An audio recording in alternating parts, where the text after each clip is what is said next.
Secretaría de Educación Pública, Gobierno de la República.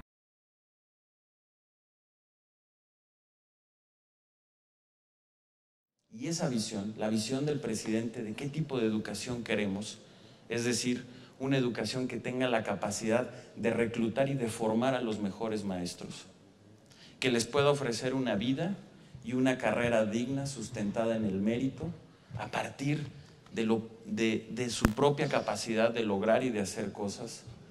con un sistema de evaluación sofisticado que nos pueda decir en qué deben de mejorar los maestros, complementado con una capacitación de altísima calidad, un desarrollo profesional docente y permanente en la vida de los maestros que pueda estar generando permanentemente una renovación y una capacidad de ser mejores de los maestros. Tener una organización escolar que funcione y que funcione bien, con una autonomía de gestión que permita a las escuelas, dentro de ciertos parámetros, poder tomar sus propias decisiones,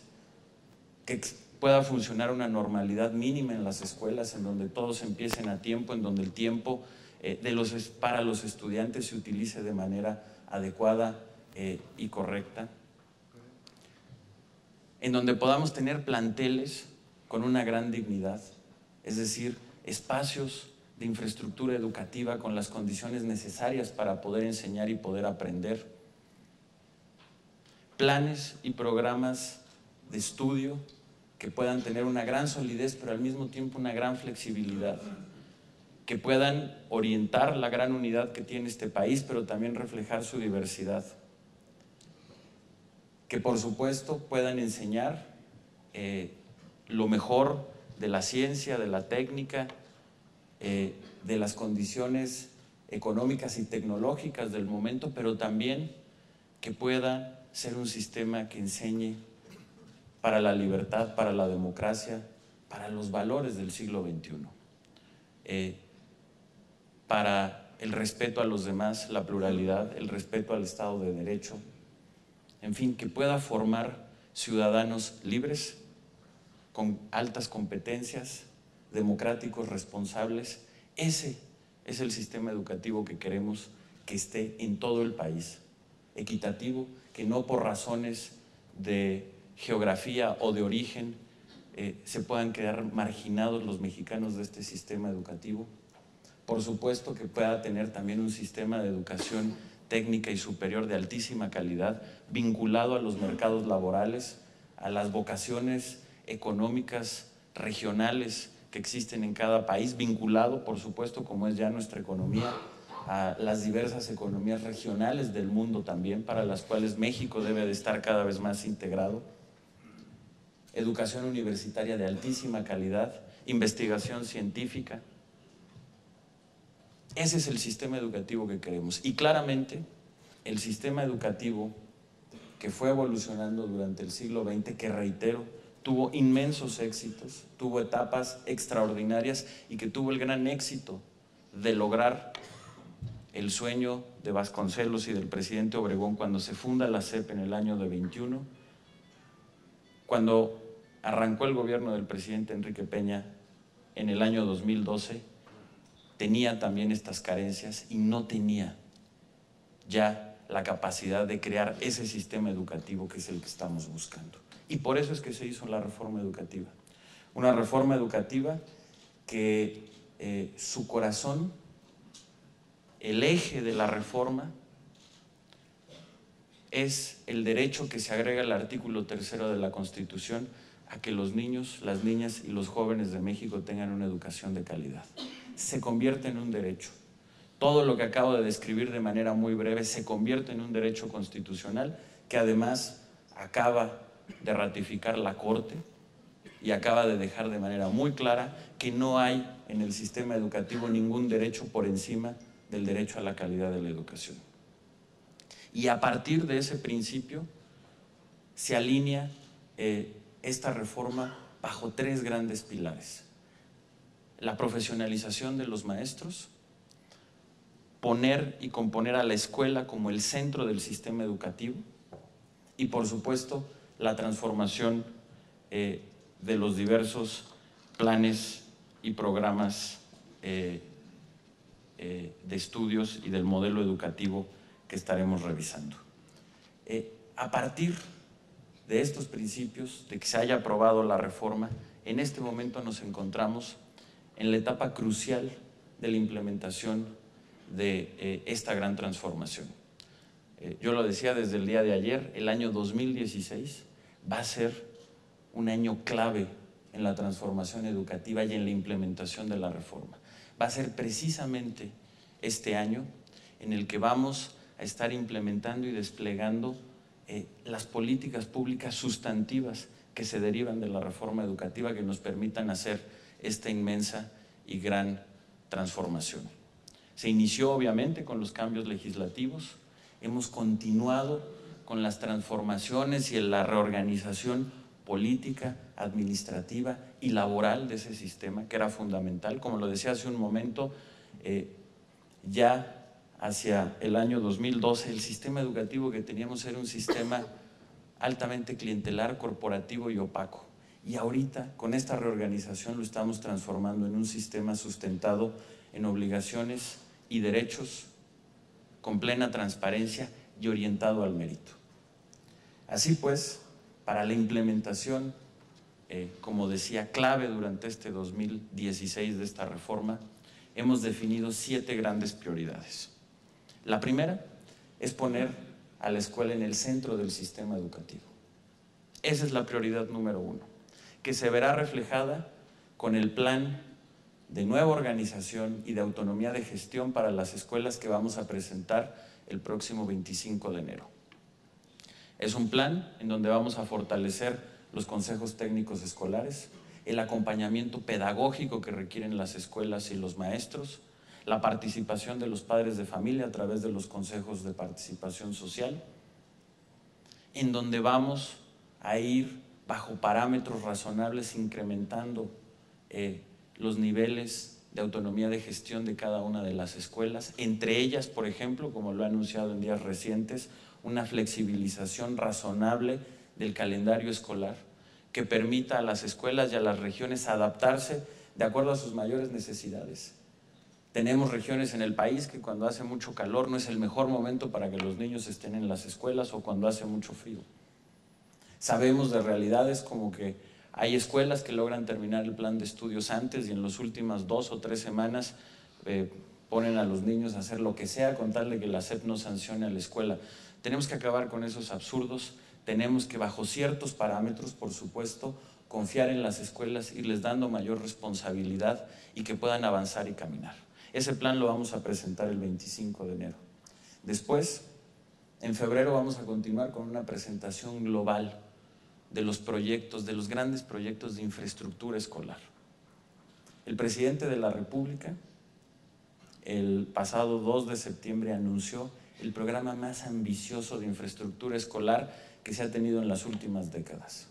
Es un programa que a través de un mecanismo financiero muy novedoso nos va a permitir tener 50,000 millones de pesos adicionales en los próximos 3 años para dejar en buenas condiciones las escuelas que hoy no están. Hoy sabemos, gracias también a otro instrumento de la reforma educativa, que fue el censo educativo, la condición que guardan muchas de las escuelas del país. Solo déjenme darles un dato. El 11% de las escuelas del país no tienen baños. Y esta condición se vuelve mucho más crítica en los estados más pobres del país, como Oaxaca, Chiapas y Guerrero, que puede llegar a ser hasta el 30% de las escuelas. Este programa, que se llama Escuelas al 100, estos 50,000 millones de pesos adicionales que van a ir destinados a arreglar y a dejar en condiciones de dignidad a todas estas escuelas, nos va a permitir, cuando termine este sexenio, dejar en condiciones de dignidad a prácticamente todas esas escuelas del país. Reitero, va a ser el programa más grande de infraestructura. Lo estaremos presentando en toda forma, incluyendo un portal en donde se va a poder saber, escuela por escuela, el flujo del dinero, cuánto monto se está destinando a esa escuela, para qué se está destinando ese monto, quién es el contratista, en fin, será uno de los programas más transparentes que tenga el gobierno federal. De igual forma vamos a estar presentando algo que no había existido antes en este país, que es una política nacional de equipamiento escolar. Hoy las escuelas, cada una se equipa como puede, y tenemos una gran desigualdad que se refleja incluso en la calidad educativa. Vamos a tener una política de equipamiento escolar con un sentido pedagógico, pero que además nos permita como país ahorrar dinero, poder ir en ciertos temas a compras consolidadas que le permitan al Estado mexicano gastar mejor y tener esta política que además será una política de gran equidad.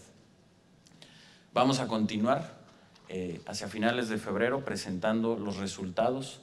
de esta primera evaluación, que ha sido un paso muy importante en este proceso de cambio educativo, y junto con la presentación de los resultados de la evaluación, de manera inmediata vamos a presentar la nueva estrategia de formación profesional docente de los maestros, la formación continua de los maestros, que es clave y fundamental. La evaluación no tiene sentido si no se complementa con la formación continua de los maestros. Para eso es la evaluación simplemente es un instrumento para saber en qué podemos mejorar y en función de esto tener un gran sistema que permita capacitar a los maestros. Y les doy un dato. Hasta el año 2015, hasta el año pasado, el presupuesto que se tenía para los programas de formación profesional docente de los maestros eran 220 millones de pesos. Este año, el 2016, vamos a tener casi 2,000 millones de pesos. Es el incremento más importante en la historia del país para la formación de maestros. Va a ser un plan integral, un plan que va a tener va a ser un plan muy diverso porque se tiene que acomodar casi a la medida de cada maestro. Estamos haciendo convenios con universidades públicas y privadas para que puedan ofrecer cursos, maestrías, doctorados, pero también vamos a tener cursos online, tutorías, es decir, va a haber un gran menú sobre el cual los maestros van a poder escoger lo que más necesitan y requieren, que ahora lo vamos a saber de acuerdo también al resultado de las evaluaciones. Después vamos a continuar con lo que va a ser la presentación del nuevo modelo educativo, que en gran medida es lo que les estoy describiendo, pero que hay que ponerlo de manera clara y ordenada, y por supuesto los nuevos planes y programas de estudio, que los vamos a presentar como un arco continuo, es decir, tiene que haber perfecta congruencia entre la educación inicial de los maestros, es decir, lo que se enseña en las normales, con lo que va a ser el nuevo plan y programa de estudios de educación básica y su continuidad en educación media superior. Todo tiene que ser un arco que le dé una continuidad lógica al tipo de educación que queremos. ¿Qué van a tener estos contenidos y estos planes? Van a tener una orientación, como lo decía hace un momento, una orientación por un lado, sí, en donde se puedan dar los conocimientos que le permitan a los mexicanos competir y vivir y trabajar en un mundo globalizado de acuerdo a las tecnologías y a la economía del siglo XXI y a las diversas evoluciones que tenga, pero también una educación con los valores que requerimos en la sociedad que queremos construir. Una educación para la democracia, una educación para la libertad, una educación para la justicia, y sin lugar a dudas también una educación que permita enseñar a aprender, no únicamente a memorizar. Esa parte es absolutamente fundamental y en ese sentido estarán orientados los planes y programas de estudio. En esta parte que va a ser clave en lo que estemos presentando, déjenme nada más, porque es importante y ver estas continuidades, citar a Jaime Torres Bodet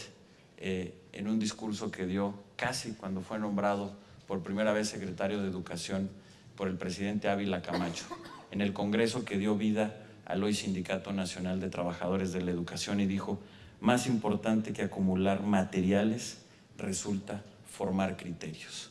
Ese será parte fundamental de lo que estaremos presentando. Y lo que vamos a presentar van a ser documentos bien definidos, pero no finales. A partir de esos documentos vamos a hacer foros de discusión con una duración corta, bien establecidos, foros de discusión, pero sobre esos documentos en todo el país. Vamos a convocar a los grandes especialistas, a los pedagogos de este país, a los maestros, a las autoridades locales, a los legisladores, a las organizaciones no gubernamentales. Todo mundo tiene algo y va a tener algo que opinar, y es importante escucharlo, debatirlo, y a partir de ese ejercicio nosotros hacia mediados del año estaremos presentando ya de manera definitiva estos planes y programas.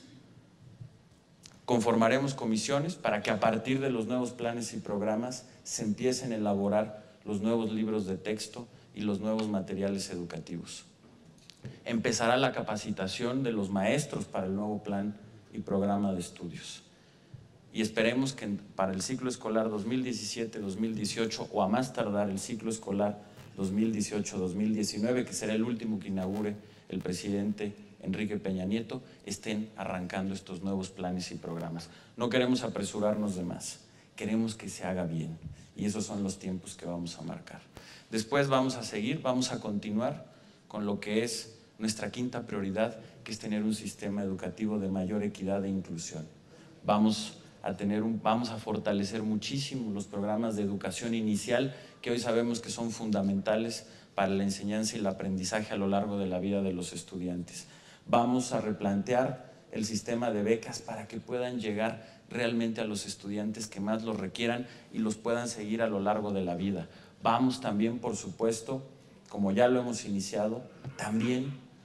a fomentar el mérito, acompañar a nuestros estudiantes más destacados y más importantes para que puedan también tener un seguimiento y encontrar a quienes ya tienen un gran talento mejores espacios en su desarrollo profesional. Ahí continuaremos, seguiremos. Otro eje fundamental, que es el sexto, tiene que ver con la vinculación, lo decía hace un momento, de la educación con el mercado laboral. Vamos a estar presentando también una estrategia muy agresiva de cómo avanzar en las capacidades de los jóvenes mexicanos y de quienes están buscando un empleo de calidad. Vamos a tener una estrategia vocacional o de orientación vocacional que pueda vincular lo que se enseña en las universidades y en las escuelas técnicas a la realidad del mercado laboral y de las vocaciones regionales que se tienen en el país. Dentro de muchas cosas que estaremos haciendo, para ya no alargarme más, decirles nada más que entre varias cosas estaremos presentando una estrategia específica de educación para el sector automotriz, que es uno de los sectores, como ustedes saben, más importantes y vibrantes del país y con mayor conexión con el mundo globalizado.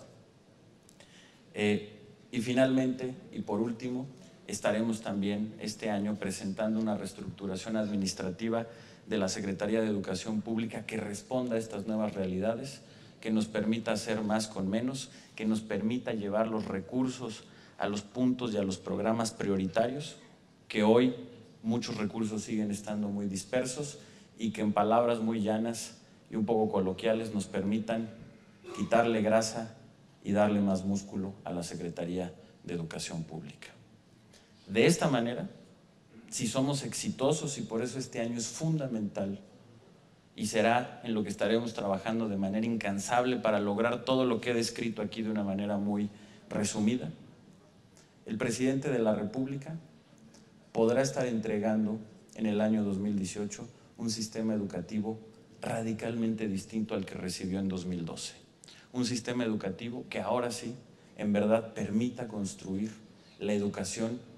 que describí hace un momento, la educación que queremos tener en los próximos 10 y 20 años.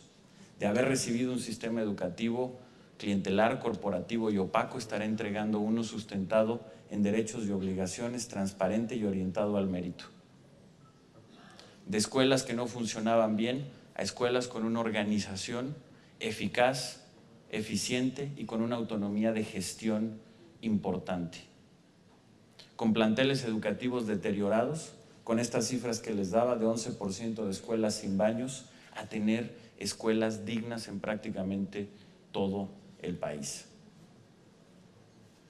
De criterios poco claros de cómo seleccionar a los maestros, a tener un servicio profesional docente que esté formando y reclutando a los mejores, evaluándolos y capacitándolos de la mejor manera posible. De planes y programas con algunos rezagos, a tener planes y programas de estudio vigentes para formar y preparar a los mexicanos para la economía del siglo XXI, pero también, reitero, para formar ciudadanos para la democracia, para la libertad y para la justicia. En fin, no me quiero alargar más, pero de manera muy apretada he querido transmitirles a todos ustedes la visión que tiene el presidente, este gobierno y el secretario de Educación. Una visión que parte sobre un entendido de la evolución histórica que ha tenido nuestro sistema, de la visión que tenemos de cómo queremos que sea la educación de México en los próximos 10 y 20 años, y que esas dos visiones nos han permitido conformar este modelo de transformación educativa que hoy está en marcha y que justamente este año, en el 2016, será el año fundamental para lograr que esta transformación eche raíces y podamos seguir avanzando. Muchas gracias a todos.